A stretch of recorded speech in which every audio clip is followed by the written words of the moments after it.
Good morning, everybody. It is Man Coverage. This is Knoxville Nate and James Bonneville. It is October 15, week number 7, college football. Oh, my God.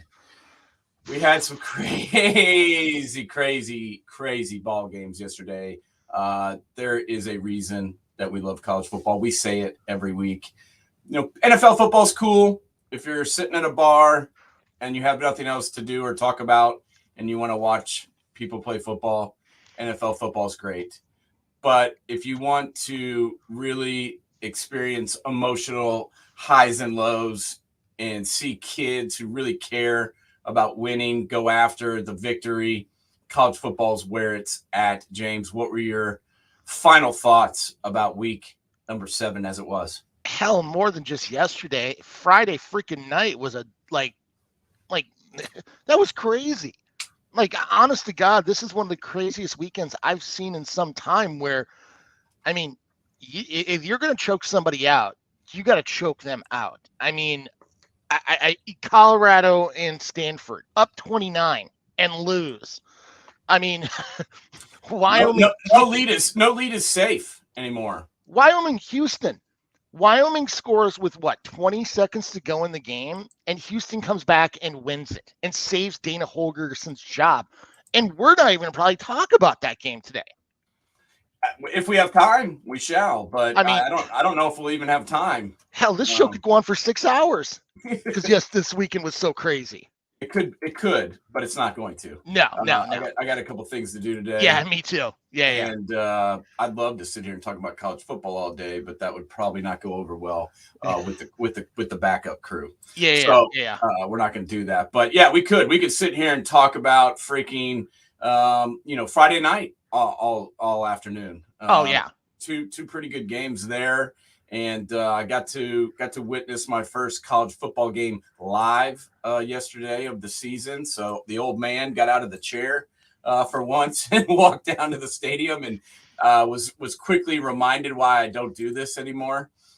Sitting there for 4 hours and standing in line to pee and then hanging out at the trough. These are all reasons why I don't go anymore.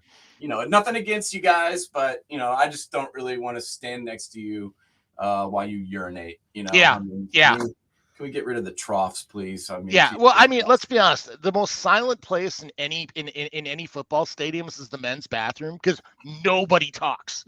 Nobody. The unwritten rules of going to a men's bathroom. It is the cone of silence. Well, you're not allowed to speak when you're at the trough. Yeah. It's like, hey, how are you going? And it's like, why are you talking to me when my Johnson's out? We're not allowed to speak to each other. That's a man rule. Yeah, absolutely. So there was a lot of surprises yesterday, for sure. And we're going to get into the most important games, but I do want to talk about a couple of surprises. Obviously, Friday night was a big time surprise. Stanford winning, I guess, it kind of surprised me. I thought Colorado would win that game for sure. And, they've had a pretty up and down roller coaster season so far, but I just thought they would come out and beat Stanford because Stanford's not very good. Yeah. But their quarterback had a hell of a night and played unbelievable. But there were some other games too that just really unexpected victories and, unexpected teams that maybe people are still sleeping on. I've got to say that my biggest sleeper team of all right now has got to be Arizona. Yeah. Nobody was talking about Arizona before this season. No one even mentioned them. And this is the reason that the Pac-12, thank you, Paul Feinbaum, is the best conference, is because there's teams like Arizona playing in it. Now, they lost to Mississippi State earlier. They lost to Washington. They lost to USC in overtime, I think. Yeah. Right? 2 overtimes. And so they have 3 losses, but they've got some pretty decent wins. I mean, they beat a good Washington State team 44-6 yesterday. They beat that same Stanford team that beat Colorado by 1 point. And this Arizona team's doing things that a lot of people did not expect them to. But let's get into the best game of the day and the game that featured 2 top 10 teams. And I believe still are 2 top 10 teams, even after And that's Washington and Oregon. And I feel horrible. We're here in Autzen Stadium today, as everyone can see. And I just spoke with Dan Lanning, and, he put the loss on his back, and he should. I talked to you during the game. I said, you got to kick that field goal, bro. I mean, I know he was being aggressive. I don't really have a problem with people being aggressive, but when you're on you're inside the 20-yard line, you've got three. It was 4th and 3, but really it was 4th and 4 because it was a long 3. So it's 4th and 4, and you can get points. And I said, He's taking these points. He's leaving 3 points on the table. Watch it. He's going to lose by 3 points. And he did. Now, I'm not taking anything away from Michael Penix. He's unbelievable. Goes back to when we saw him at Indiana that year, the COVID, proclamation where he went out and beat Penn State and Michigan in the same season at Indiana, which no one has ever done. And we knew right then this kid was special, and he still is. But what were your thoughts about, Dan Lanning leaving points on the board and costing his team the game? Because he did. He lost his team the game. His team played well enough to win. There are 3 4th downs I go back to over and over again. And the first one, let's talk about that right at the end of the half, that 4th and 3. I didn't mind them going for it because, let's be honest, they've been rolling the dice quite a bit all year. I disagree with the play call. I mean, they did a sprint out. And honestly, if you're going to run a sprint out, there is no second option. And the longer that play drug out, you knew it was dead. I mean, Tez Johnson, before he even came out of the break, should have gotten the ball right away. And honestly, looking back, having rewatched the game, I don't think Bo Nix played that great of a game. He was kind of all over the place, and his receivers had to bail him out. I mean, Tony Franklin and Tez Johnson had a hell of a game. But the straw that stirs that drink is their line of scrimmage play. And a name you may have heard us talk about a couple years back and last year and now this year is a guy at Illinois by the name of Bucky freaking Irving. I mean, I said it when this kid was coming out of high school. This kid's got electric hips, probably the best hips I've seen since, Reggie Bush. Yeah, I mean, that would have been a good one for Minnesota to hang on to, bro. Agreed. He is really, really good and really explosive, and he is the straw that stirs the drink over there. And I thought they should have given him the ball a little bit more, honestly. Agreed. 22 carries for 127. That's great. But I would have liked to see him carry it 25, maybe 30 times because they weren't stopping him. Well, not only that, getting, throw him screen passes outside because, Washington was really struggling with him outside the hashes. Yeah. And it just – I look back at a lot of this game, but at the end of the day, Michael Penix is, if he continues on this chart, be prepared. He's going to be holding Mr. Heisman come December because, there was 3 drives in the second half they didn't score, and he didn't look the greatest. But, my God, when push came to shove, that drive after that Oregon 4th down, why in the world did they punt it? 2 plays, they're in the end zone. And there's a $1:30 to go in the game, and I'm sitting there thinking to myself, there's too much time to go. And you're down 4, and you leave a $1:30 and you score, and you leave a $1:30 on the plate, and you think it's too much time. That's the way this college game has changed. 20 years ago, a $1:30 would have seemed like 15 seconds. Now it seems like a day and a half. Through that, and he came down and delivered when it mattered the most. That was my takeaway for him. He did struggle a little bit in the second half, mainly in that 4th quarter. But when he needed it and when they had to have it, he let him down and threw a strike to win the game. And so we'll give him credit for that. But let's be honest here for a second. Washington, because they're in the Pac-12 or the Pac-2, whatever you want to call it. They've still got a ways to go here, man. They play Arizona State, Stanford, USC. I'll give them 3 wins there. But then they play Utah, Oregon State, Washington State to finish the season. So they'll play, at least 4 more ranked teams. Yeah. And they have no cakewalk. So, if Penix is going to win the Heisman, he is going to have to earn it. And there's not going to be any question because he's going to have he's got a tough road to hoe the rest of the way, don't you think? Well, Oregon State, I mean, now, granted, what happened to Washington State yesterday is just shocking to me. They just haven't looked good the last couple weeks.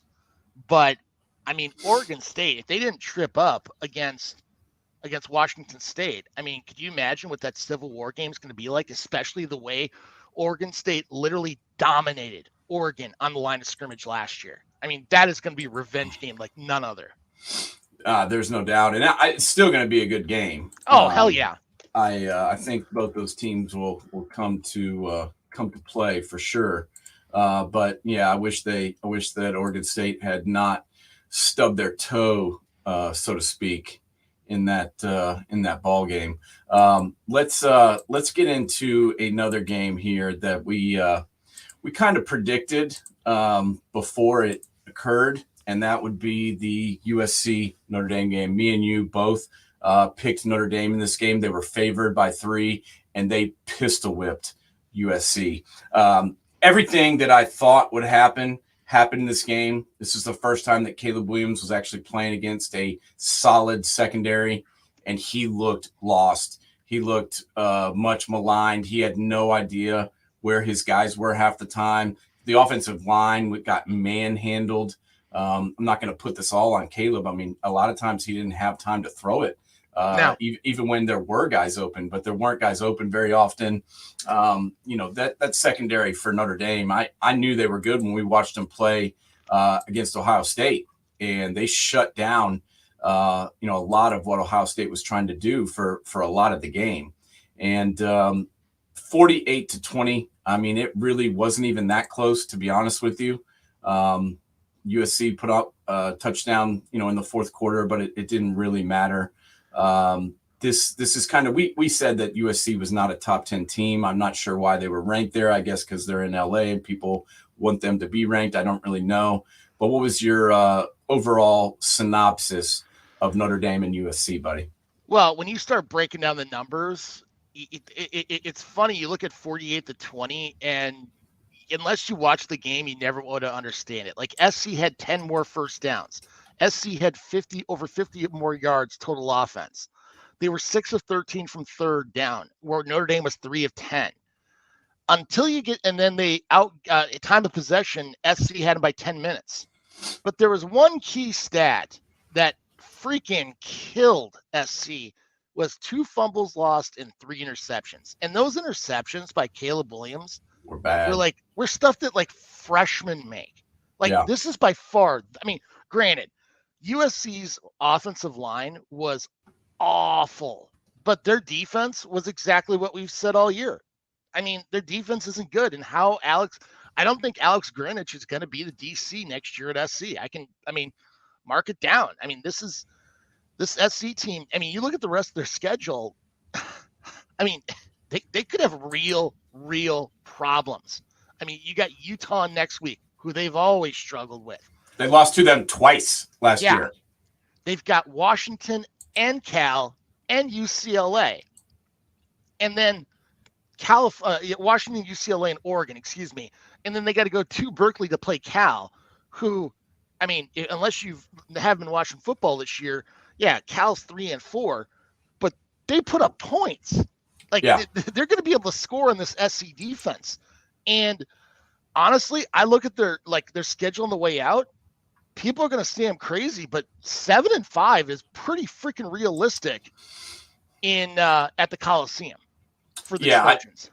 I could see they're 6-1 right now. I mean, think about some of the games they've won too. I mean, that Colorado game, was very close. That Arizona game that was 43-41 in double overtime. I mean, they've escaped with a couple of games they probably shouldn't have won already, and then they've got Utah, Cal, Washington, Oregon, UCLA down the stretch. It doesn't get any easier for them. And I've got to be honest, I just don't know how Caleb Williams is going to come out next week and just completely forget about this game. That's going to be, I mean, I know that's what they're going to tell him to do. I know that's what he's going to tell himself to do, but you can't just forget parts of your life. You can't just, I know there's a movie with Ben Affleck that was like 20 years ago where they erase part of his memory and he does some job and they pay him for it and he moves on.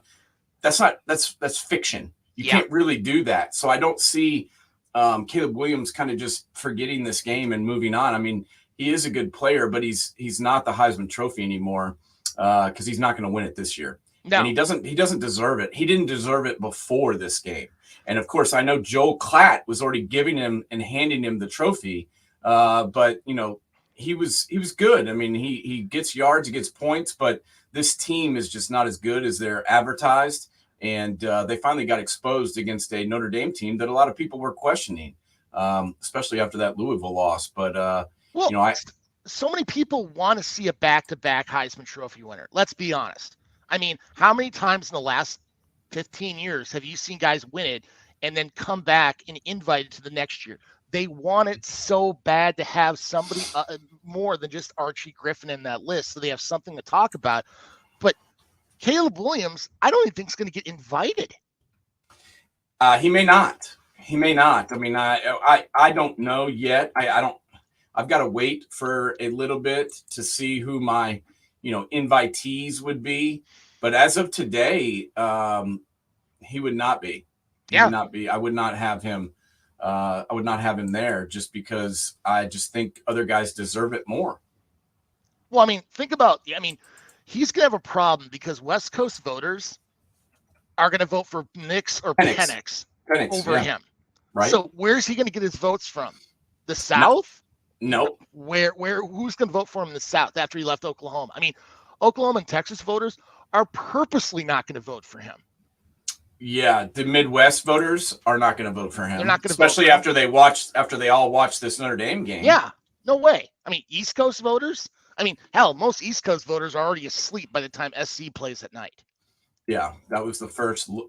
May have been the first look a lot of them got of him, and that wasn't a good one. So, that game honestly went pretty much how I expected it to go. Well, I give Notre Dame credit on stepping up after literally laying an egg last week, where their offensive line got the little shit kicked out of them. They did, and they came out and laid some wood.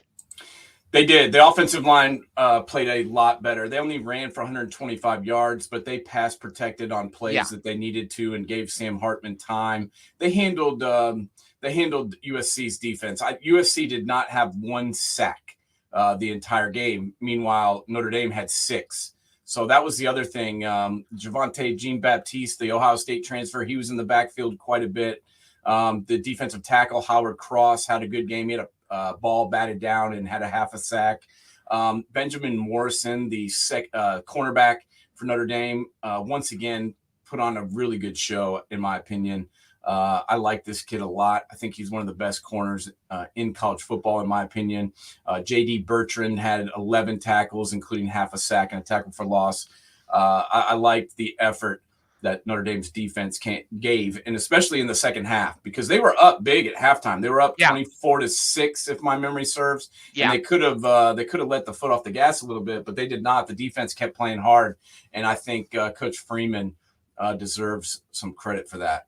Well, I think the real MVP of that game was Al Golden, the DC of Notre Dame. I mean, he really dialed up a hell of a game. I mean, granted, I don't know what was up with the freaking Harry Carey glasses. I mean, like, that was just like, what the hell? I mean, I had to sit there. I'm like, is that the same guy that was coach at Miami a few years back? And I'm like, Jesus Christ, his fucking eyesight must have gone to hell. But yeah, he was wearing the Coke glasses. On the look at the chick in the tube top. Hey man, he got it done. And a 1 and a 2.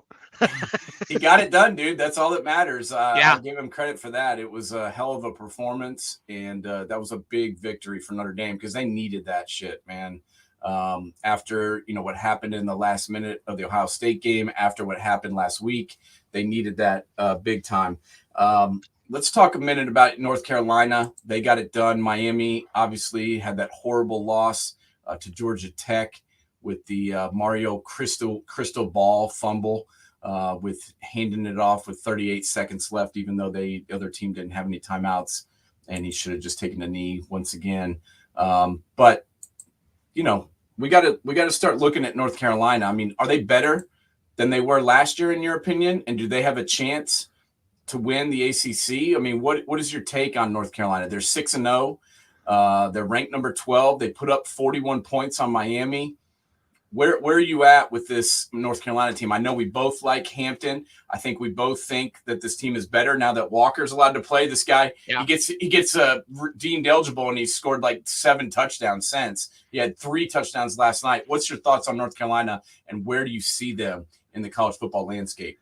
You know what's funny is I keep looking at Carolina and I keep saying the same thing. I think Drake May is trying to make the safe call too much. I think he's going to stop getting out of his head. Because let's be honest, he's going to be a top 1, 2, or 3 pick in next year's draft if quarterback's taken off the board. And I think he's playing it too safe. I think he's just got to go out there and just play ball. Defensively, they've got some issues, especially at the corner position, because they've had guys transferred out. But yeah, do I still think they can win the ACC? Absolutely. Florida State, them. The conference is pretty. Hell, Duke is playing significantly better, even without Riley Leonard. Yeah, the really defense is so underestimated in Durham. It's not even funny. They are legit, and we saw it several weeks ago when Clemson came to town, and that defense stood tall the entire game. And to go out and win a game like that this weekend, even without their quarterback, 24-3, I think we got to give Duke a little bit of credit there as well. They played NC State, who's one of their rivals, and they pistol whipped them 24-3 without their starter. That's big time, bro. Especially since a lot of people, thought NC State might be a little better than they are. I think I did. I'm not sure where I think they are at now, but that was a big win by Duke. And, North Carolina, Duke, we're talking usually basketball with these two programs. And these two teams are no longer basketball schools. They've got some football going down in the Tobacco Road, at least in my opinion. Agreed. Mac Brown's done a hell of a job there. He really has. And, I was kind of like, is Mac, why is he doing this? I'm like, why is he getting back into coaching at his age? But he wanted to do it, and he's certainly doing a good job. Agreed. So we should give him some credit. Real quickly, let's get into Oregon State, UCLA, 36-24.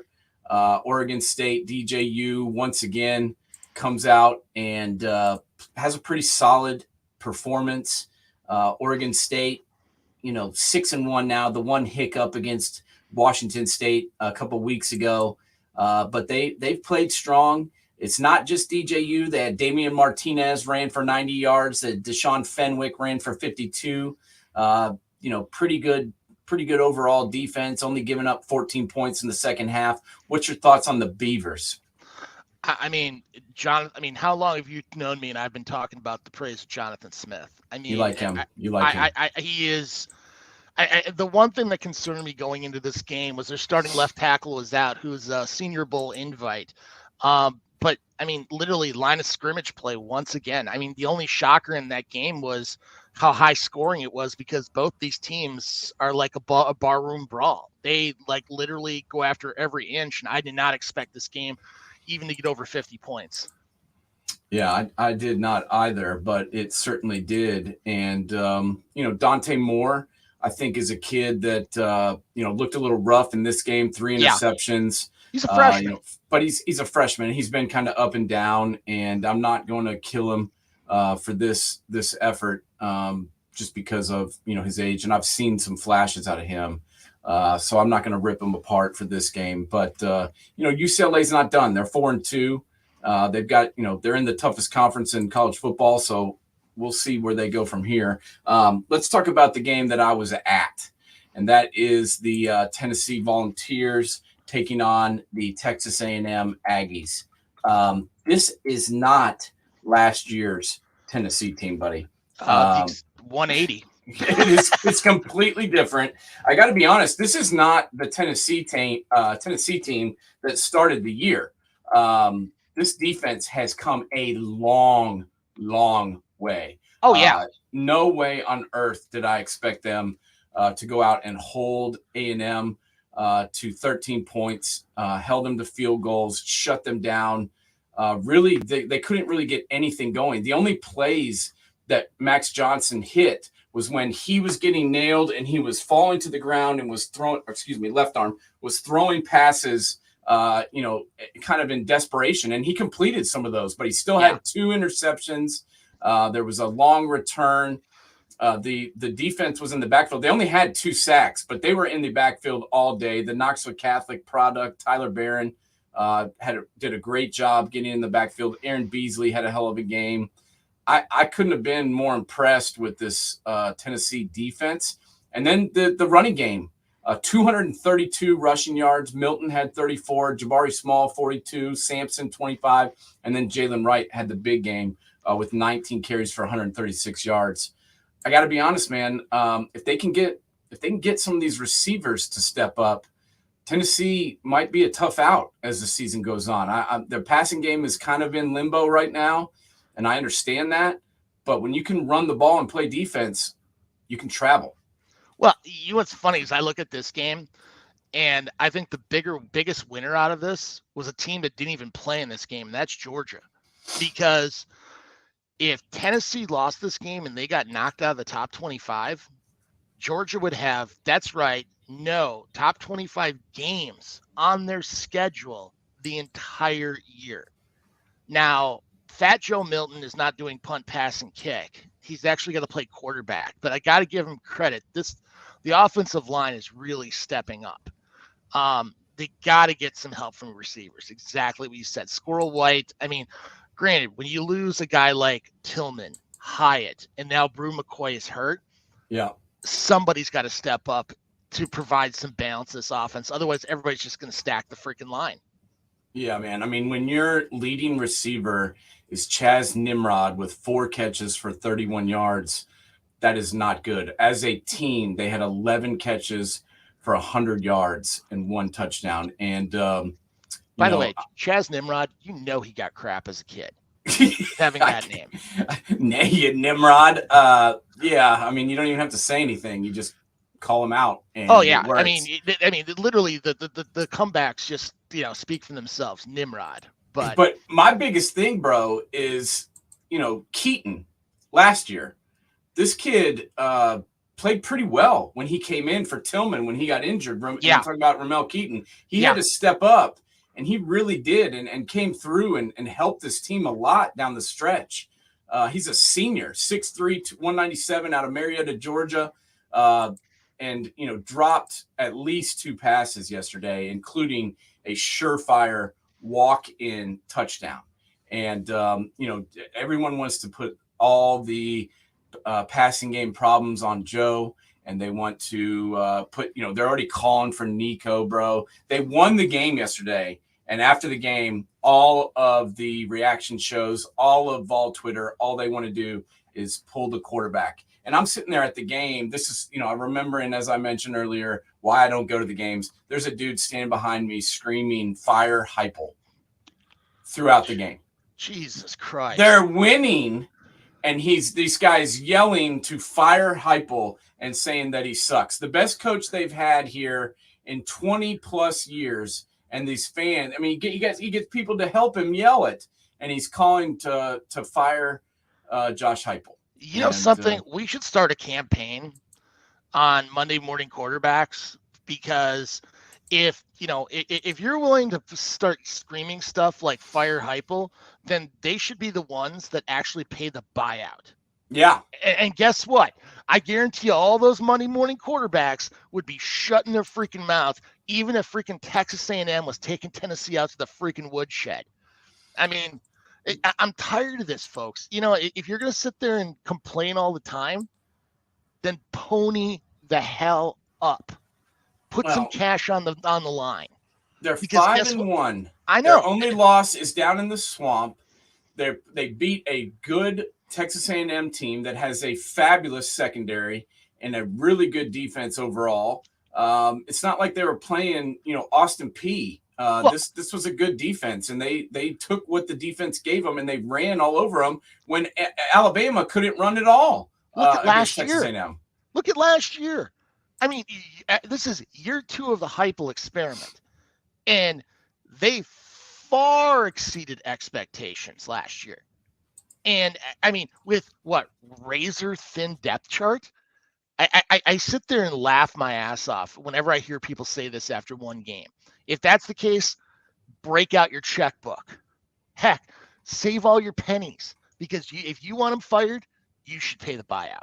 Yeah, this is year 3 actually. Oh, it is year 3. Yeah. He took Oh, over that's in right. 2021 after the Pruitt disaster. Oh, yeah, because they played Purdue in the bowl game in Music City. Yeah, correct. You're right. But they went 7-6, which I thought was a tremendous job. Oh my God, that was amazing. And then last year went 11-2 and won the Sugar Bowl. So big time win for them, and kind of an unorthodox win, the way they were able to go out and get it done from a defensive perspective. I just can't believe how well that defense played. And I know Texas A&M isn't the greatest offense, in the league. It's probably not one of the top 20 in the college football, but Max Johnson's a guy that's played some games for both LSU and Texas A&M. They have, talent at every position in running back, wide receiver. They've got 5 stars all over the field. And this defense really, really stepped up, which was huge after, not being able to deliver the goods against Florida. So let's go ahead and change gears right now because we've got a guest ready to join us. I'm going to pop him on. All right. You got it. All right. All right, we got a real special guest today. We got the former corner at Ohio State, my team, GAREON Conley, to join us. How you doing today, G? What's up? I'm good. Appreciate you guys having me on. Hey, man, thank you so much for joining us, brother. We are both big fans of yours, and we are so glad you got to come on and talk to us today. Just want to kind of check in with you, man. Unbelievable career. My whole family's from Mansfield, Ohio, so I know all about Massillon and all that from your high school days. And you come in first round pick, and now you're trying to get back. Just give us a little heads up on where you're at and what's going on with you. Yeah. So right now I'm currently I'm kind of rehabbing, but I'm basically like finished my rehab. Nice. And I'm just waiting for opportunity. I had my agent hit up teams last week. Okay. So basically waiting for opportunity, trying to stay healthy and stay ready. I've been rehabbing for damn near 3 years, trying to find out what was wrong with my leg. And had like 5, I think it's 5 or 6 surgeries. Good and night. 5 of them were like just guess surgeries. Like we think it's this, we think it's that. None of them helped. And then come to find out, I had nerve damage. So I had the final surgery, and I feel like after that one, it kind of helped a little bit. But as far as nerve damage, is just it heals whenever it heals. Like it's on my body. It has no time limit. Like it could be 6 months, it could be a year, it could be 2 years, it could be never. So basically, I'm got to this point where it has healed, and I've been able to run. And yeah, that's where I'm at right now. Just waiting on opportunity now. Nice. Well, growing up in Massillon, I've been a big fan of that program. Heck, I still have a copy of Go Tigers in my DVD. In my granted, you've played in some big games. Yeah. But I mean, in Massillon, unless probably one of the best rivalries in all of high school football is you guys versus McKinley. Yeah, that's this week. Yeah, it is this week. And compare that to like playing against Michigan. I mean, because let's be honest, it's one thing, being Columbus when there's millions of people around. Yeah. In Massillon, there's like 30,000 people. You can't walk out your front door without somebody talking about it. I mean, describe like playing in that kind of history of that program. Yeah. I feel like I've been lucky. Well, I don't believe in luck. I've been honored to play in like a lot of tradition-rich programs. So coming from Massillon, I think it just started me off. Like you said, Massillon-McKinley rival is the biggest high school rivalry in the country. Like like fans are, when the game is sold out, I know at Massillon, when the game is sold out, there's like another 5,000 to 10,000 people outside of the fence just tailgating, watching like through the fence. Like it's crazy. It's wild. And it's just like me playing in that, I think it just got me ready for all the bigger games in my life. And just being a part of Massillon tradition is just crazy. Like we win that game, right after the game, we go down on a big ass bus and we drive through downtown, and everybody's just lined up. The streets are blocked off. Like they're just out there just cheering, whether it's cold or not. Like they're just out there just cheering, clapping, and we ride down the whole Lincoln Way Street. Like it's crazy. It's like a And Super Bowl parade, man. yeah, it's literally like that. Like it just sets you up for like the further career of football, like college and in the league. Well, That's good. I mean, because for those out there that don't understand the tradition, like I know Yeah, it more from the Maslin side. The yeah, mayor allows a basically a permit to the band that they could basically hmm, march through yeah, anywhere in the city during the yeah, game. yeah, And then every boy, and this is a question I've got for you. hmm, Every boy born in Maslin gets a stuffed Obi, which is their yeah, tiger, when they're yeah, born. yeah. One, do you still have your Obi? I didn't get an Obi. Well, it's a Obi. It's a football. It's an Obi Oh, it's a football. football. Oh, okay. I Yeah. thought it was a stuffed animal, but it's a football. No. So Okay. they get a like a the little silicone or plastic Yep. footballs you can put Yep. air in. They give you one of those and it has Obi on it. So yeah, I still have mine. And then they actually, when my 2-year-old was born, they sent me one for him. So he has one downstairs That's too. awesome. Yeah, That's it's pretty crazy. cool, man. They That's don't do pretty it cool. like So talk to the us. back in the day though. Like the Go Yeah. Tigers. They were doing like the coaches would come in the hospital and saying like what they think the baby would be. Like if it was a long baby, they'd be like, "Oh, he's gonna be a wide receiver." Like they were taking it to that extreme back in the day. It was crazy. start It was start wild. seeing who's going to play linebacker right away. I Yeah, get it. it Well, talk was to it us a was little bit. crazy. Let's go back in history a little bit. Now you were coming out of Maslin. You played corner, you played wide receiver. You were thinking about maybe going to the team up north of here Yeah, that we're not going to discuss. But you committed to them. We're about to head that way, and then you changed your mind and became a yeah, Buckeye. Talk to us about your recruitment and what it was like for you, what you remember about it, and what stuck out to you, and why you ended up deciding to go to the right place. yeah. So what's crazy is like I always like to tell my story because people don't know. So Uh-huh. I wasn't a football player growing up. I played Mhm. basketball since I was like 3 years old. I didn't Yep. play my first snap of football until seventh grade, and I was Wow. a running back. And in eighth grade, I was a quarterback. And then I moved to Massillon my freshman year. And the first day of workouts, they asked me what position I play, and I said quarterback. And they already had like their hometown quarterback that they wanted to play. So they were like, "Oh, well, we already have a quarterback. Would you want to play wide receiver?" And I was like, "Nah." So I quit. So I quit the first day, like after workout. So I didn't play football my freshman year. My sophomore year, I ended up playing again. I was on JV. I didn't get in at all on JV. I was number 97 on JV as a receiver. Like Oh my gosh. they disrespected me, and it was just like I was really like doing good at practices, like against the varsity, like everything, but they just didn't play me. So I was just like, I'm not even gonna play football anymore. And I told them, and they were trying to get me to like come out for like summer workouts and stuff, and I was like, nah. But then I ended up changing my mind and playing. And then my junior year, uh, the coach, it was a coach actually from McKinley. He coached Mike Doss. His name Yeah. is John Miller.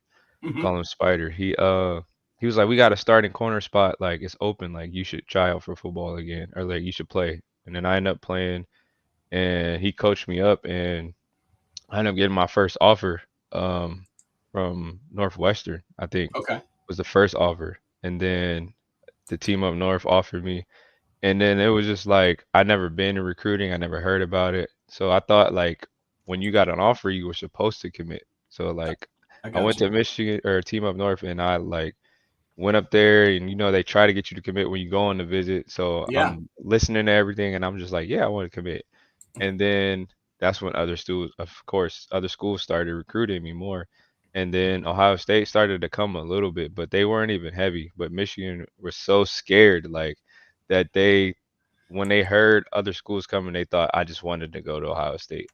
Yeah. And I wanted to visit other schools because I didn't know you could get like 5 free visits. And I'm like, I Right. want to journey out. I want to see all these other schools. And not saying I'm not gonna go to Team Up North still. Like I just want to see other schools. And my quarterback, he was talking to Cincinnati heavy, Uh-huh. and I went there visit, and they threatened to pull my scholarship. Whoa. Brady Hoke had a see or something, which they never explained to me. So it's just like when I heard that, I just took it as a threat. So I was like, all right, well, I'm decommitting. So I told Greg Madison at the time, he was a recruiter for Team Up Yeah, North, and he I was was like, the I'm D coordinator. decommitting. Yep. Yeah. He came to the school just on some random, like when he just comes to check up on me. And I was just like, yo, look, I'm decommitting. He was like, no, you don't want to do that. He was like, you don't want to go to Ohio State. Da, da, da, da. There's some liars up there and this, and that, just like bashing Ohio State. And I'm just looking in my head like, bro, I didn't even say anything about Ohio State. I just said I want to decommit because I wanted to visit. And I wanted to visit Cincinnati, actually. It wasn't even Ohio State. But I guess rumors were going around that Ohio State was recruiting me, so they thought I wanted to visit Ohio State. So he just came out of nowhere and just said that about Ohio State. And I was just like, all right, well, I was like, I'm still decommitted. It doesn't matter. And even my head coach at the time was like trying to get me to stay committed to the team up north because um, the guy who built the indoor for Maslin Yeah, and Paul David is his son or his grandson, I think, Jeff David. He was a Michigan alumni. I got you. So they were like big on me getting to go there, and my coach was even like mad low key that I didn't or that I decommitted, and I was just like, I don't care. Like I didn't even really like my head coach anyway. Yeah, So then I started just visiting or not even visiting. I started talking to other schools, and then Mike Vrabel was just coming in a lot, and just I got real cool with him. He was just telling me about Ohio State, and then of course Devin Smith. I don't know if y'all know that's my cousin. Hmm. yeah, the He wide went receiver. to Massillon and he was at Ohio State already, so he was telling me about it. And then I ended up like going through my season. Coach Meyer started coming to like my practices, came to my basketball practices and stuff, came to my house. And he just was just telling me all this stuff, and then I ended up going on a visit after um our season was over that year, and I ended up going to Ohio State. I committed. It's I pretty actually wanted to go to Oregon though, because obviously I just wanted to go because their uniforms. Like I loved it. I literally wanted to Their go there. uniforms are pretty Yeah. dope, man. I So mean, like my last game of my senior year when we or not my last game, last home game when we played McKinley in the rival game, I had on some neon socks because I was getting recruited by Oregon and I wanted to go there. But that's when like Chip Kelly was like about to leave and to go they to the didn't have a NFL. scholarship left for me or something. Like the corner coach from Oregon came all the way to Massillon just to see my practice. So I'm like, they're definitely gonna offer me. And then he Yeah, was just like, we only have one offer left and I don't know if they want to give it to this guy or this guy. So I was like, all right, I'm not waiting. So I ended up committing to Ohio State. yeah. And How that's how was it your went. in-home visit with Urban? Like what I mean, like when you had your in-home visits, Yeah. like what was that like? Like I mean, like what do they talk? I mean, obviously they're going to talk football, but like Yeah. what's that like for you guys? Yeah, I don't even necessarily. I mean, I don't remember specific stuff, but I don't even remember really talking about football like that. I mean, he would pick my brain about like what do I want out of football and what do I want to do if like football doesn't work out, and like do I want to win and what do I feel like my skill set is, stuff like that. But like other than that, I feel like he just talked about like mindset stuff. Like, do you want to be a winner? Like what do you want to do after football? What do you want to do if football doesn't work out? Like he just picked your brain, and then obviously he would pick my parents' brain as well. Like Yeah. so, I feel like that's a reason why I like led to Urban a lot because it was more about winning in life. It wasn't just about winning in football. But obviously he had a track record of winning in football, and like he wanted to win a championship. I wanted to win a championship. So I think there's just a connection of the mindsets were the same. I think that's how he gets or how he got all the players that he got like recruiting if he went on visits. And then the people he has come, like Mike Vrabel, Kerry Combs, Luke Fickle, like when those guys are coming to recruit people, they speak the same language. So I Yeah, feel like that's why I ended up committing. yeah, there's no doubt. And just tell us a little bit about how it felt, after you talk about all that and you envision it, and then it happens, and then you're Yeah, walking in and you're winning the championship. I mean, yeah, that's got to be a good feeling. yeah. It's testimony, and then it's just like you got to take risk in life. You got to take chances. Like never nothing's 100%. You never know what's gonna happen. You just got to take a risk. So it's just like when you take a risk, you take an opportunity. You trust somebody that's telling you something, and it happens. It's just like it's beneficial, and it makes you believe more and get more confidence because everybody has like that doubt or that trust issue or trusting people or taking a chance because that's like not even just football. Like I said, it's your life. Like that's the next 4 years possibly of your life that can determine what you do, whether your football works out or not. So it's like Yeah. you just taking a risk, trusting the guy that's coming to talk. That you get multiple people coming to say like similar stuff. So it's just like, who do you trust? Like this coach is telling me this coach is telling me that. Like which one do I pick, and how do I know it's gonna work out? So the fact that it does work out is just like it's amazing. No doubt. When was that first time you were on campus that you realized I'm not in Maslin anymore? When you hmm saw like one of your opponents do something like "Holy crap" hmm On the or field? on the field, practice games. I mean, whatever it may be. I think it was, well, honestly, I think it was practice. I mean, I feel like, excuse me, Coach Meyer made practices harder than games. So Oh like yeah. when I got there, honestly, I think when I got there my freshman year, because I redshirted, and I Mhm. remember in practice, Devin actually he caught like a slant, and he's fast as hell. He caught a slant, and he was open, and I like didn't chase after him, and he went for like 100 yards damn near. We were like in a backed up period. And I don't even know if he remembers this, but he got me kicked out of practice, like, because I didn't run after him. Like, I just stopped. And Coach Meyer was like, Gary, get him off my field. Get him off my field. And I was just like, he's gone. Like, well, I'm not about to catch him. Like, I already know how Devin, like, it's like one of those moments where it's like, you can chase after him and look like you're chasing after him. But in my head, I'm like, I know who Devin is. Like, this dude won 100 meters at my high school. Like, He, he's in all he state. Like, he he's one of goes the to best deep threats ever in yeah, college Yeah, and football. he's running track for Ohio State too. Like he's playing football and running track for Ohio State. I'm not about to catch him. Like so, I well, I just mean, stopped, it, and he was it, like, "Nah, get off the field."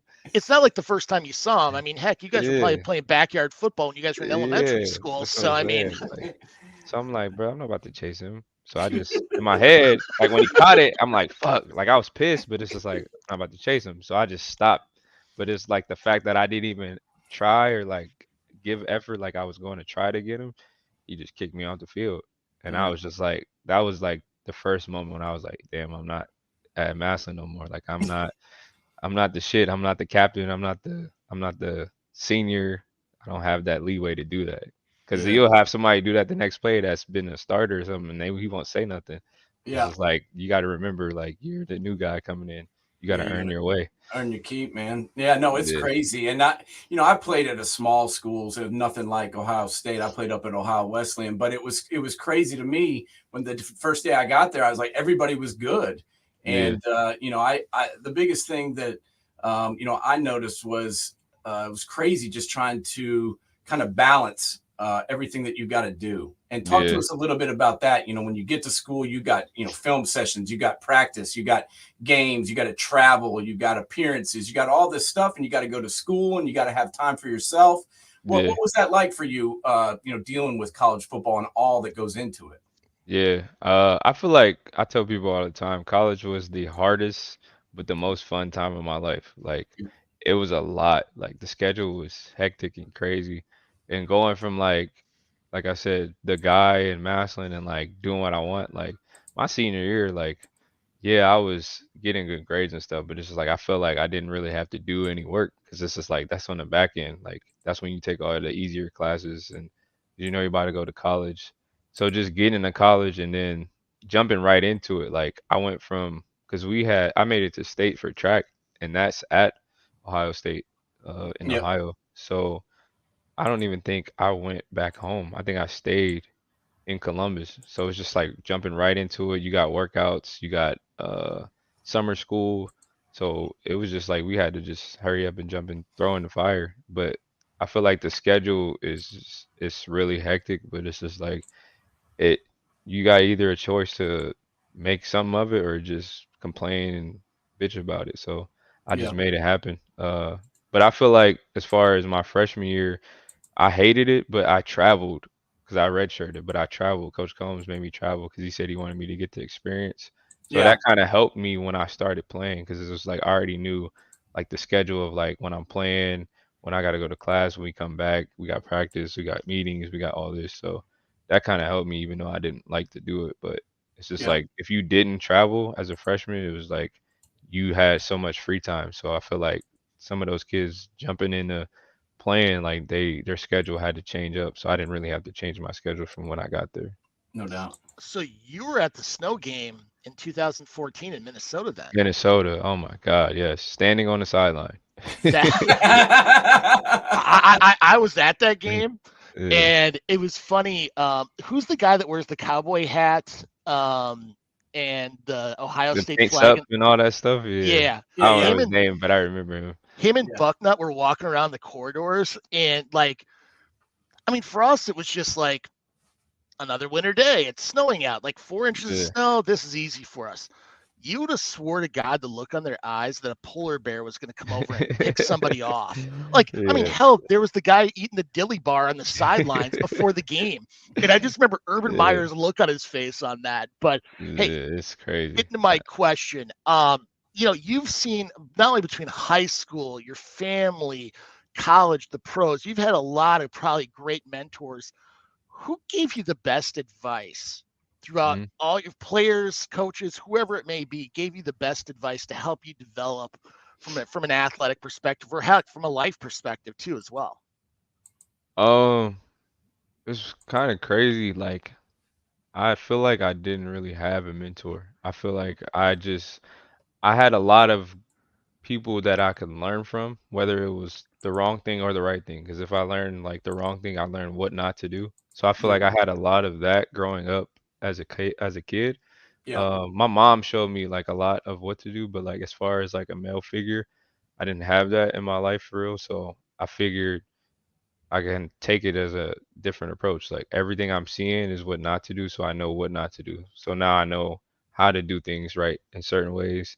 But I feel like as far as when I got to Ohio State, it was just every coach, every um, like even the staff, just people on the staff, like Stamp, like just helping me or helping anybody you wanted to go to, like and talk to anything about or needed help, like they would help you, like on the staff, whether they were a coach or just a GA or anything. Like I even would watch film sometimes with GAs, like extra film and do stuff. So I didn't Mhm. really have a mentor. I feel like just at Ohio State, the environment was set up for success. Like the kids who, I mean, if they left because they wanted to play somewhere else, they feel like they didn't play or Yeah. whatever. I understand that. But the kids who like got kicked out or didn't prosper from like the football team or that environment, like Yeah. it was their choice to be just fuck up because Yeah. Coach Meyer set the whole experience up for you to succeed. Like whether you were a walk on or not. Like there's walk ons I know that were on our team in the times I was there that have great jobs because of the job fairs we had, real life Wednesdays. Like it's way more than just football when he was there. So and I'm sure it's still Mhm. like that, but I Yeah. know he started well, I don't know about Tressel. I don't know what he did, but I know Coach Meyer started that job Yeah. fair or like Wednesdays and stuff like that. So it was just like I didn't have an exact mentor, but I feel like when I got there, it was just like a mentorship, just environment. So Yeah, I feel like Coach Meyer set up a good support system for at least from the guys that I've talked to, Yeah, yeah, so that they can succeed, on the field and off. And Coach Meyer, so much is said about him in the media with these idiots that don't even know him. yeah, But the guy, he's a winner, man. He knows how to win, and he knows how to get out of his players what they've got in them, in my exactly. opinion. And Yeah. just tell me your thoughts on him, because I always love Coach Meyer. I feel like he's the second best coach that I've ever seen. Maybe a little Hmm. bit below Nick Saban, but he's got a different way of doing things than Saban. And I just feel like he kind of gets a bum rap from all the people that like to hate on him. Yeah. I think the thing about what people say about Coach Meyer, it's all stuff that happens like from other people around him, like the mhm, Yeah, stuff at Florida, like it's all the players and all that stuff, and it's just like whether he handled it this way or that way, it's just like he had to do what he had to do to handle it. Like it yeah, wasn't him being a bad person or being a bad coach. It was him yeah, trying to figure a way out from people that are bad around him. So same yeah, thing at Ohio State, like with the stuff with the coaches or whatever, like it yeah, wasn't him doing anything. It was somebody else that had, and he gets the fault for the problem because he's the head coach. So it's just like he takes a lot on, but he yeah, doesn't care about the media, and I know that, so it doesn't matter. But as far as my perspective on him, like, man, he's a great dude. Like, he changed my life. He's changed so many lives, uh, wherever he's been. But I know at Ohio State for sure, just witnessing it, he changed a lot of people's lives, and he showed us how to be like men on and off the field. He showed us how to win on and off the field. Like you said, he knows how to win, and he knows how to get other people to have that mindset to win, like to just maximize their potential. He always said that. Like, so it's just like I anything that's said about Coach Meyer, I just like I don't really care because I know who he is and I've Yeah. been with him. And some people have bad experiences with certain people too. Like, I Yeah. know there's players that will be like, oh, I don't like him, and it's just like, all right, but it's just like I feel like if you did the right shit, there was no reason for you not to like Coach Meyer at Yeah. all. Well, you can't be everything to everyone. I mean, Right, otherwise exactly. you're You can't nothing at save all. everybody. Yeah. Yeah, I mean, I think, quite frankly, a lot of people out there with Coach Meyer like to play a lot of Monday morning quarterback, where they would say, "Well, I would have done it this way." Well, you're not in Exactly. this You're not situation. him. Yeah. Right. Real easy to say from your couch, bro. Right. Yeah, I mean, Monday morning quarterbacks never have a loss, but maybe Yeah. it's time to get fired every once in a while. But Yeah. what was the most like hyped game? Like when you ran out in the field, you're like, "Holy crap!" Like this At Ohio is State? at Ohio State. Even on the Um, road, even the I was road. about to say on home or on the road. I would say Wisconsin. Really? I don't know. I don't know. So no, when he ran out on the field, it would definitely be a night game at Penn State, whiteout Yeah. Yeah. for Yeah. sure. Yeah. But I would say out of that game and night game in Wisconsin, it was lit. Like Camp they Randall. did the lights and they did the jump around song and it was fire. And Did I you jump remember around in third quarter too as well? yes, yes. Yeah, And that's yeah. when we came back too. So it was perfect. Like it Yeah. was like a light show for us, it felt like. But Ohio State actually copied that the next week when we had a night game. They copied Wisconsin and did like the Threw it light out thing. there. Yeah. But That's awesome, man. Did but you as jump? far as loud, it would definitely be night game at Penn State. Penn Like State. you can't hear your teammate next to you on the field. Like it's Really? crazy. Yeah, it's wild. And Yeah, they got- they're nasty at Penn State. Yeah, man. They were It's a throwing like crazy piss place. bottles at our bus and all type of stuff. Holy Piss crap. They would bottles. pee at bottles and throw it at the bus and stuff. Yeah. That sounds about like Penn State fans. It's The crazy. only people I know that keep their own urine handy. so anyway, man, I hope everything works out for you. I know you've been battling, and I guess my last question before we get you out of here, I just want to know, you seem like you've been doing a really good job of staying positive through all this, and I just want to know how, with all the injuries that you've had to deal with and all the stuff you've gone through recently, how have you kept it positive, man? I was just talking to my cousin about this because we have a podcast and we were talking about like positivity, and it's just like I need to figure out how to explain like how I do it, Yeah. but it's just like I feel like my mindset since I was like 5, like because it was just me and my mom and she had to work a lot, so I was at home a lot by myself. So it's just like I had to grow up quick and I had to make a positive mindset quick, and I feel like I just did that throughout my whole life, and Kept it I going. understand like everything is just about how you respond. Like that's how I take it. Like there's gonna be so much shit that happens that you can't control, and it's just about how you respond. So it's just like there's gonna be obstacles. There's gonna be shit where you feel like you don't want to get up today, or you don't want to do anything, or you're feeling so-called depressed or anything. But it's just like I got to get up and do it because nobody's gonna do it for me, and you got to stay positive through the whole thing. So I feel like that's what kept me just positive through the whole thing. I like it. And where can people find you guys pod at? It's Different Views Podcast on Instagram and Facebook, and then DIFF Views Pod on Twitter. Okay. And then our YouTube is Different Views Podcast as well. It's just All right. all one word. Yeah. All right. We'll share it out, man. We'll get the word out for it. And Aaron, we appreciate you so much, man. We were always, both of us were big fans of yours, and we really, really appreciate you coming on and talking to us today, and telling us about some of your experiences and sharing with us, because we appreciate it. We know all of our viewers enjoyed it too. So thank you so much, man. Yeah, thanks for having me on. I appreciate it. All right, man. Have a good rest of your weekend, and best of luck on everything going forward, man. You got 2 guys over here that are definitely cheering for you and wishing you the best, okay? The Yep, Vikings thank need you. a corner in the worst way. Tell So him call me. Tell him call trust me. me, if we can get Jesus to put his hands on your injury, I'd love to have you up here like yesterday. So Yeah, All tell right, him call man. me. All All right, right, man. got it. Good luck, Gabe. Thank thanks. you. See you, G. All right, man. That was pretty sweet. Getting into what's going on with Garion. Had a great career at Ohio State. First round draft pick by the at the time Oakland Raiders. Had some good games for the Raiders, and then got traded. Had a bad start of the season.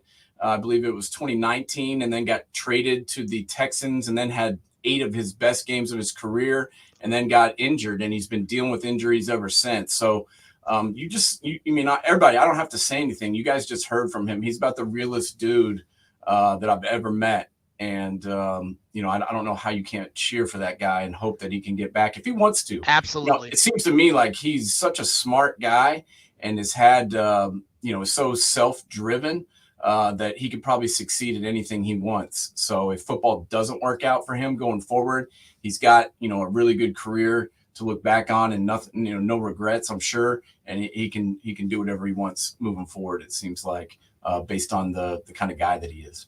Yeah. I mean, the one thing that really came across to me is you could tell if he made a mistake, it'd be like water off a duck's back. And let's get ready for the next play. He's not going to sit there and think about it. Let's worry about what's in front of us, not what's behind us. So, man, that's how you got to be if you're going to be a corner. Oh yeah, freaking that is one of the hardest positions in the world. Hey, plus, how can you not cheer for him? You love these comeback stories. I mean, you don't like the story of the guy born on third base that hits a home run. It's the guy that's overcoming obstacles, and this is freaking awesome. So, hey, what was that? A shot at Ryan Day there? Was that a shot at Ryan Day? For what? I'm joking. That was wait, was it that he hasn't? I mean, no, that was the Harbaugh quote that he was born on third base. Freaking but Harbaugh. You play Nebraska and UNLV and Bowling Green every week. I guess you can say whatever you want. But anyhow, that was an awesome interview. I'm really glad that G had the time to join us today. He's got a busy schedule. He's still rehabbing, like he said. He's trying to get on a team. He's trying to get right and get his leg healthy. Imagine sitting there and getting ready to go under the knife and have a surgery and having no idea really what they're going to do and whether or not they can fix what's going on. I mean, it's nerve-wracking enough, no pun intended, having to deal with having surgery, but having like an exploratory surgery like that and having multiples, I just feel bad for the dude, and I know that could not have been easy. So I really, really wish the best for him moving forward. But it was cool to get an insight into a real guy that did it and played college football at the highest level, all Big Ten corner, national champion, first round draft pick. I mean, if anybody can tell us about college football on a big stage, it's a dude like that. So it was cool getting to talk to him. And another great week of college football in the books. We are up to week 8, James, if you can believe that. It's crazy. I can't. It's hard for me to believe. And it's shit, as G would say, shit is about to get real. Penn State is coming to Columbus. Noon kickoff next week. Saturday, October 21st. I'm already a little nervous. Washington State travels to Oregon. Tennessee travels to Tuscaloosa. What am I forgetting? Michigan plays Michigan State. Michigan State sucks, so that's not really a big deal. But Duke, Florida State is a good game. Utah, USC always has a pretty good battle. And a lot of other good games next week. Which one's sticking out to you, bro?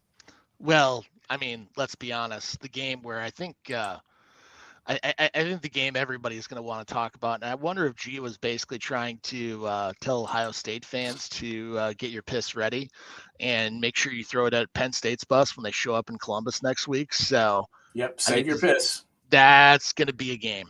That is going to be one hell of a game. And one thing I got to say is I think this is, I mean, we've already seen Jim Knowles coming out party against Notre Dame. Yeah. I think this is going to be the game that people are going to remember moving forward. I for the agree. Buckeyes. I think Jim Knowles has done a fabulous job, and Yeah. I don't think he's getting the credit that he deserves. He's not. This defense was in shambles when he arrived. Kerry Yeah. Coombs, God bless his soul. You heard GAREON Conley talking about Coach Coombs. He's a great guy, great defensive backs coach, a phenomenal recruiter, an unbelievable man. Defensive coordinator was not really in his repertoire, and that's not. I'm not making fun of him. I'm not saying I could do a better job because I don't think I could. I've never done it. And I wasn't one of those Buckeye fans that criticized Coach Coombs and ripped him apart. I felt like he wasn't set up for success the way he kind of got thrown into that role, and it didn't really work out for him. But the defense was just not in a good spot at that time and before Coach Knowles got here. And last year you could kind of see it getting better, and then this year it looks completely different across the board. So I am really interested in seeing what that defense does against Penn State and also the young quarterback. I mean, this kid, he's been much maligned throughout this season, but if you look at him, he's thrown for over 1,600 yards. He's got 11 touchdowns, 1 interception. Say what you want about Kyle McCord, man, for a first-time starter. I think he's done a pretty good job. Well, I mean, honestly, the problem is everybody's going to compare him to the last 3 quarterbacks. And that's an unfair comparison. He's not them. He's not them. I think one of the bigger issues is the injury. I mean, the offensive line not being good enough and the injuries at running back. And the one question I have for Coach Day is this. Why are you redshirting Dallas Hayden? I played him yesterday. Yeah, but the talk is they want to keep him under 4 games. Oh, they can't. They can't. They can't afford to. He's got to play. He's got to play. And he showed it yesterday. This kid was the real deal down the stretch. I know his dad, who played here at Tennessee, Aaron Hayden. He was one of the best running backs ever to play here at Tennessee, played in the NFL. Dallin Hayden is a legit running back, and he proved it last year. And I know you may not want to rip his year of eligibility away, but yesterday he came in off the bench cold and had 11 carries for 76 yards and a touchdown, including a 19-yarder, average 7 yards a carry. Who knows if Travion Henderson's ever going to play again. I mean, he came out yesterday in his pads, warmed up, looked fine, and then didn't play. Mayan Williams must be hurt because they're not even talking about him playing. You've got to incorporate Dallin Hayden and use him with Chip Trainum and have a 1-2 punch if you're going to have any chance of winning these games down the stretch, in my opinion. Not only that, I think Carnell Tate really coming on yesterday is going to help this program, especially with Ibuka being hurt. I mean, we've heard the stories going on into this year about how so many people are high on Carnell Tate. I think he is going to be one of those X factors next week, and especially going down the line to the game against the team up north. Yeah, and three catches yesterday for Tate for 79 yards, and then our boy Brandon Ennis got in the game and had 1 catch for a touchdown of 58 yards from Devin Brown. Yeah. So Devin Brown got in the game yesterday at different times. He came in and ran a little kind of sub package where he was kind of wildcatting it, and he threw a 58-yard touchdown, and then he ran a touchdown in. So I liked the creativity out of Coach Day, and I liked him kind of mixing it up and using the tools in his bag, man. I mean, there's a lot of kids standing over there that are young that you got to throw them out there and get their feet wet, in my opinion. Yeah. One thing before we go, we got to talk about that Air Force Wyoming game, because I think that has implications on who from the group of 5 is going to go play in the BCS. I agree. We ran out of time there before GAREON jumped on, but 2 teams that were undefeated going into this game, right?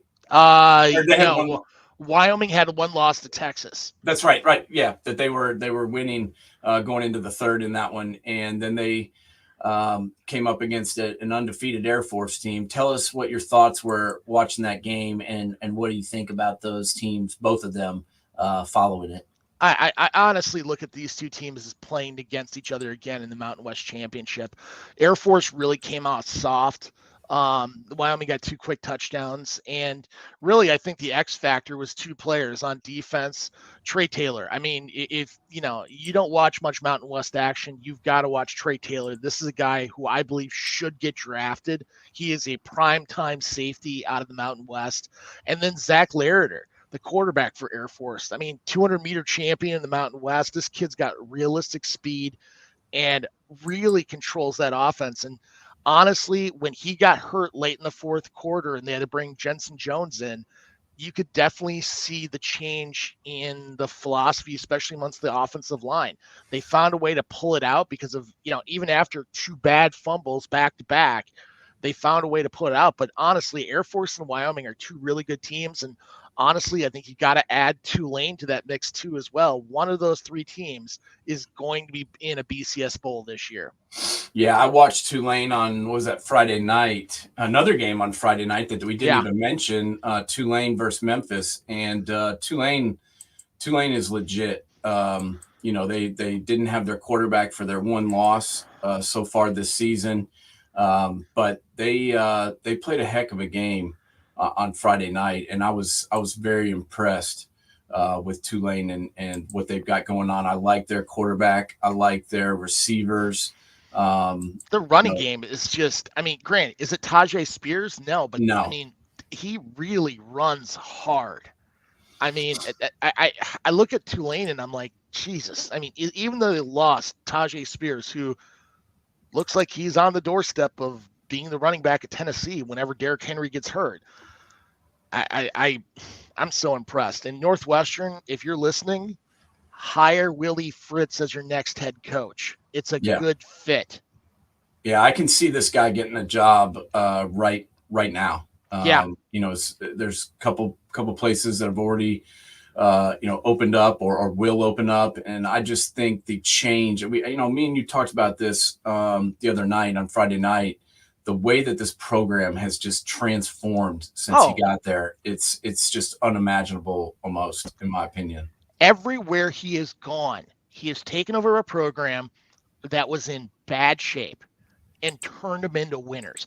Central Missouri, Sam Houston State, heck, Blinn College, a JUCO, Georgia Southern, as soon as they came a Division I team.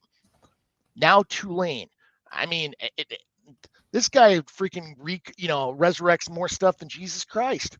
He's done a damn good job, and watching that offense operate. They got some good players too. Chris Brazell, the wide receiver is pretty solid. That running back Hughes, Michael Pratt, the quarterback. They all came up big in that game Friday night, and the defense stepped up when they had to in the fourth quarter and held Memphis to a goose egg. That the entire fourth quarter of play. So that was big. And Tulane's 5-1 now, 2-0 in the conference. And I'm not seeing anybody else on the schedule that can beat them. They play North Texas, Rice, East Carolina, Tulsa, FAU, and UTSA. I think Tulane's going to win out. You would think UTSA at the beginning of the year would be a good game, but it's not. They're not playing nearly as well as people expected them to this year. They're not the same team they were last year, and it's a far cry from that. So we'll see. I'm going to try and not have a heart attack as we play the Nittany Lions this weekend. I feel confident. I feel good about it. But you know me, I get nervous as shit every game. And I have to go stand in the kitchen and turn the sound off and then peer into the living room, see if it's a good play. If it's a good play, I go back in and I watch for a little bit. If there's a bad play, I go back to the kitchen. So I have got serious problems. You got to get on anxiety meds, man. Holy crap. Man, that's just like, you just got to water off duck's back, man. I know there's. I care way too much. But at the same time, hey, everybody, jump on GAREON's podcast, different views. It's on the gram, it's on Twitter, it's on Facebook, it's on YouTube. Find it. Great guy. He's one of those guys you want to cheer for because, he's been to the mountaintop. He's had a little setback. Let's keep him going. Let's see him back in a Viking uniform. I'm talking to you guys at Winter Park We need cornerbacks. They do need some help. They need some help. Oh, Harrison Smith needs a little assistance back there in the secondary. So hopefully we can get G up there and see him playing again. But like I said, even if he doesn't play another down in football, that guy is going to succeed at whatever he does. And he's got his head on straight. He's a smart, intelligent guy, and seems to me like he's very driven at all he does. So I wish all the best for him. And I love hearing people's who actually know Coach Meyer talk about him instead of the talking heads who've never even met the man, who rip on him because, one of his players did something bad or one of his coaches punched his wife, a couple of years ago or something. I mean, you can't control what everybody does. You can try to, and you can set an example and try and get people to follow it. But there's no way you can control 200-300 people that you're in charge of their every move. It's just not possible. Not only that, I mean, just him playing at Maslin and the amount of pressure there. I mean, I was sitting there looking through their coaches that have gone through there. They have high school coaches that have coached there. Yeah. They've had 3 that have coached in the pros. They've had 9 that have coached in college. Yeah. I mean, you got names like Don James, Hall of Fame coach, national championship coach, Earl Bruce, Rose Bowl winning coach, a little name named Paul Brown. You may have heard of him. He only owned a couple teams and coached a couple teams in the NFL. I mean, plus you play in the same stadium as the Hall of Fame game against your arch freaking rival. I mean, name me a time 10,000 people just came to party at something you were at. Not even get in the game, just the party at it. It's been a while. It's been a minute. It's been a minute, but it's one of the best. It's one of the best high school programs in the history of our country, and some of the guys that have come out of there, it's just a long list. Glenville has pumped guys into Ohio State, and so has Maslin. I mean, go back to Chris Spielman, one of the greatest Buckeyes of all time, and Devin and G, the 2 cousins that made it. I mean, there's been a bunch. Absolutely. All right. Well, let's wrap it up. Let's go take home the ham and see the babies and all that good stuff. And we'll reconvene at a later date to finish this off and talk a little Week 8 football. As we mentioned, lots of games coming up on the slate next week. We've got the Penn State Nittany Lions coming down to the banks of the Olentangy River and playing Ohio State Buckeyes next week at noon. I'm sure game day and big noon kickoff will be there. Washington State, Oregon, Tennessee, Alabama. Some pretty solid matchups. Duke, Florida State, Utah, USC. The college football landscape continues on, James. We'll see some more good ones. I'm going to throw a hot take out there just right now for next week. What's that? Tennessee's going to beat Alabama. You think so? I'm going to say it. After the way Alabama laid an egg yesterday against Arkansas, I'm going to say it. If I'm wrong, I'm wrong. Hey, I would not be surprised. If they can get some semblance of a passing game going, I think they can win that game. But they've got to have these guys step up. You have to help Joe out. You can't just have balls bounce off your chest, hit you in the hands. Even if it's not the most beautiful throw ever, if it hits you in the hands, you're supposed to catch it. Yeah. So, I mean, that's the whole point of a receiver, right? I mean, unless you're Troy Williamson, who's just really good at the presidential physical fitness test, Yes, I'm pretty sure that's what you get your school paid for, is to catch the ball. So I'm hoping that somebody can help him out, and that the calls for firing Coach Heupel and putting in Nico, I hope that those fans hit the portal. And, that's what we should have, a fan portal. That would be the greatest thing in the world. Otherwise, my theory. It's time that fans have to actually pitch in for the buyout. Yep. Trust me. With that too. You would have more people shut the hell up as soon as possible. Yeah. I include press on that too as well. If you're going to call for someone to get fired, your money's in the table too as well. Yeah, no, we were talking about the other day, some of us Buckeye fans, and we were watching it was the it was because we were playing Purdue this week. We were watching the miracle, 4th down miracle where Craig Krenzel hit Michael Jenkins in the end zone on 4th and 13 to win the game and keep the 2002 championship season alive. There would have been calls for firing Jim Tressel that year. They would have been calling to bench Craig Krenzel because it wasn't always pretty on offense, but they won the games. That's what matters, folks. Winning the game. Oh, God. Did you happen to look at Maurice Claret's Instagram page yesterday? Because that's literally exactly what he just said. Did he? No, I did not. It was hilarious. He was like calling people out left and right. And I'm like, well, when we were thinking back at that time in 2002, there wasn't all these idiots on the internet, that was the key. Their Facebook wasn't really rolling at that time, and there wasn't, the Twitter universe and come on, X. Oh, God. Okay, whatever it's called. I don't even care. But I think our world may have been a little better without all that crap, but whatever. Got to live in the now, right? Absolutely.